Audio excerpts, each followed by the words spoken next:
I have to say it's inspiring. What you're seeing behind us are Corps members and CalGuard working together to prepare literally hundreds of thousands of meals for Californians that need food during this COVID-19 crisis. This is the kind of day-to-day heroism that we're seeing across the state.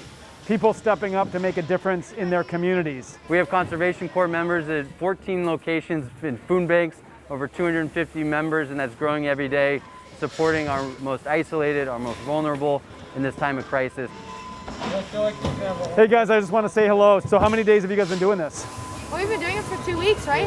Wow, 2 weeks. What kind of stuff were you doing before this? We were usually on grade up in the forest doing fuel reduction. Yeah, So this is definitely not something I've done before.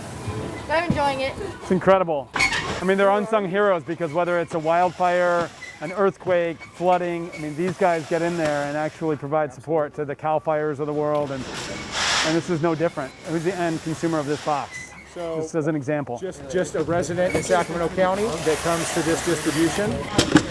This is just what Governor Newsom has directed, is how can we come together in this time of crisis? Governor talks a lot about meeting the moment.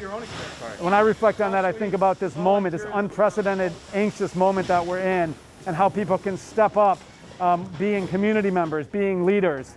And what we're seeing today is only just one example of that. So thank you to the Conservation Corps, thank you to California Volunteers, thank you to the California Guard, and thank you to everyone who is stepping up to meet the moment. So thank you, Conservation Corps, for all you're doing. It is making a difference.